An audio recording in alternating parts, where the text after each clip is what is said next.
Hey everybody! I'm here today to show you and tell you how to put on an apron easily. This will be a full tutorial, so let's get right into the video. As you can see right here, I have this apron, and it's actually my wife's apron, and I'm pretty sure she got this from her mom, so my mother-in-law. As far as I can remember, that's how we ended up getting this apron. Okay, we rarely use it, but I'm going to show you how to wear an apron really easily. Now, I'm not going to do this in the car, I'm going to do this outside, but it's actually really cold today, and I'm just in my shirt, my long sleeve shirt and jeans. So bear with me, I'm gonna go outside. Hopefully the camera, we'll do some high-tech editing here. You ready for this? My camera's mounted literally on my door. So this is what you get when you get some high-tech editing like this. So, whoa, it's slippery. I gotta take a wipeout over here. Let's just see how well you can see here. Okay, it should be okay. The exposure should be fine. So essentially there are two parts towards putting on an apron, okay?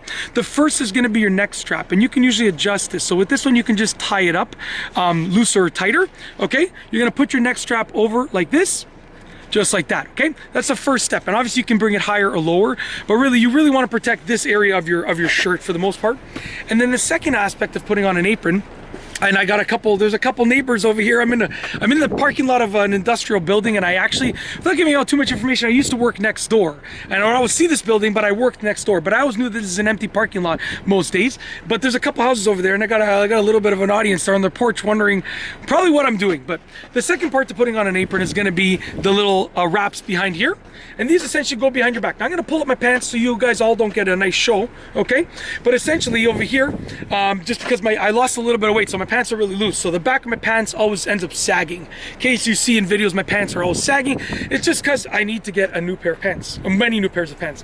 These you're gonna bring behind your back, and you're gonna tie them up. So as you can see right here behind my back, tie them up. I'm starting off by doing just a single knot, and then I'm gonna tie them up with bunny ears like I do shoelaces, like this, okay? So I'm tying them up like that, and there you have it. As you can see right here, we got the apron on. Look like $1 million bucks. Actually, I look like 10 million, not gonna lie. Anyways, that's essentially it. That is how to put on an apron and wear an apron properly. Really easy to do. Two aspects. There's the neck aspect, and then there's the waist aspect. And yeah, that's it. That's how to do it. If you like this video tutorial, please be sure to give it. And sorry, it looks like the lighting is okay. I do apologize, but I might be overexposed by a bit, or underexposed, I don't even know. But it looks like it's okay. But hopefully that it ends up being good. But from what I can see in the screen, the lighting should be good to go. But that's it. If you like this video tutorial, please be sure to give it a thumbs up. Let me know what you think down below as a comment. And of course, be sure to subscribe for more great videos just like this one. And that's all I have for you today. Thanks for watching.